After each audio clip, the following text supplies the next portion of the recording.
Hi, my name is Keisha Dawson, and I'm going to be discussing the readings for this week, these past 2 weeks for discussion post 3. Um, Something that really stood out to me was in the Teachers as Change Agents article, and it was talking about how you can identify teachers to become teacher leaders, and how teacher leaders have certain characteristics. They're likable, they're popular, people try to gravitate toward them, and they're most useful for making bottom-up change, which is something that was kind of like, what does that even mean? Because bottom-up change is not something I'm familiar with, because it usually doesn't happen that way. It usually happens top-down. And they discussed that in the article, talking about how they didn't have a lot of research on bottom-up change. But that was something that I kind of disagreed with. Like, okay, when do we ever see bottom-up change, if we see it? And then really the characteristics they gave for the people who are great teacher leaders are not always the people who are making the changes in schools. So in my own experience, I know that teachers are normally picked by admin, and they're not given a survey. They're not given, okay, this is the best teacher to make this change. This is the person people will gravitate towards and be willing to listen to. These teachers are picked, and it's because of a myriad of reasons. You know, admin likes them, they're doing whatever. And again, I disagree with a lot of that, just because, again, in my own experience, a lot of people who are placed into teacher leader positions are not people that the majority of teachers want to follow. From just thinking about my school now, people are placed there. I've been placed in a position, and I'm still kind of leery about the position, just because I'm like, you don't really know me. And this is my first year. This past year, I haven't really spent a lot of time with admin. I don't know if my test scores maybe did something, but nothing about my personality, nothing about my affability or popularity or anything like that was considered. And teachers are resistant to change. A lot of teachers are resistant to change, especially if a person is not affable, is not someone who they would be willing to work towards. And so there's a lot of butting heads going on, and it creates tension. And so that was something I disagreed with in that article about change agents. I think change agents are important, and there's a need for teacher leaders, but I think that how they're placed into position needs to be looked at. And this is a great article for how they should be placed. I'm just saying reality is that they're not often placed into positions based on the characteristics that were given in the article. Something I experienced, a reminder of something I experienced. The Delpit article, Lessons from Teachers, that just hit me.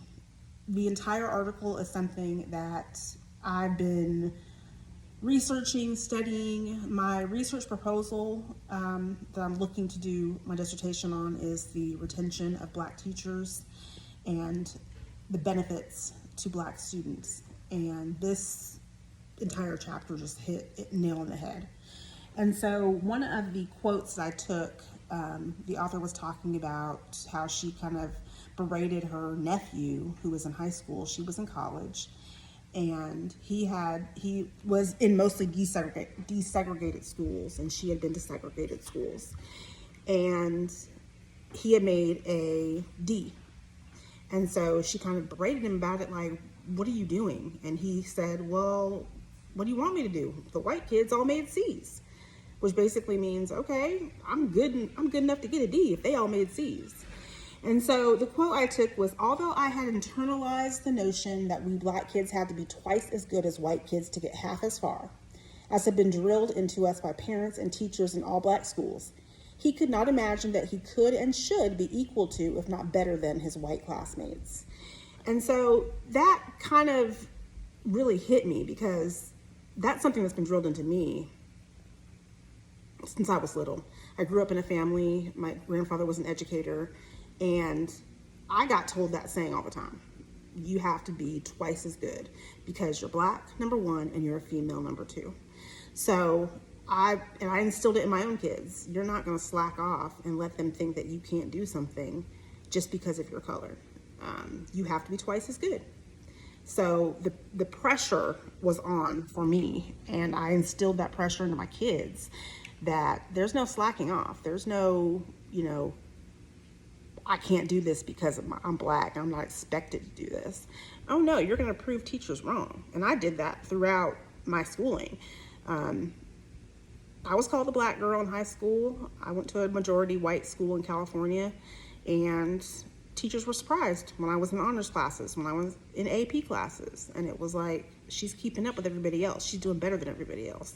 I worked my butt off in order to do that, in order to be competitive. I was competitive with the other students in my school, and they were competitive as well. So that kind of really resonated with me, the entire article.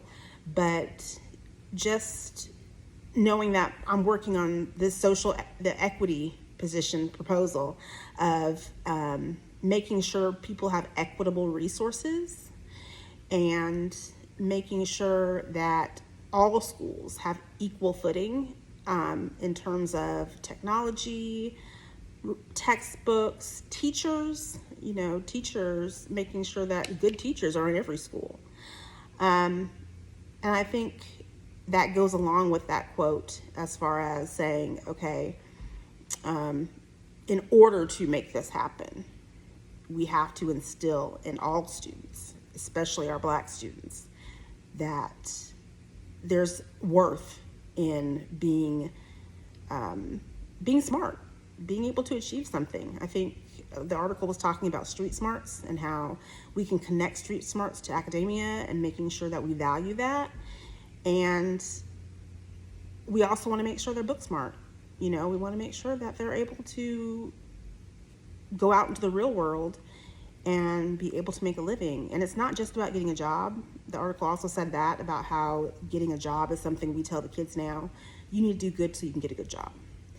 Well, I was told you need to do good because you're representing your family. And I tell my kids that your mother would not accept the way that you're behaving right now, or accept the quality of work that you're doing right now.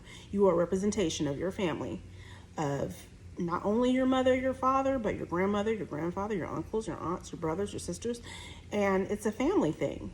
And I think I create that in my classroom, and people are more willing to work because they know, oh, she gonna call my mama. And me and mama are a team already, and it's like, I know you didn't teach him to act like this in my classroom.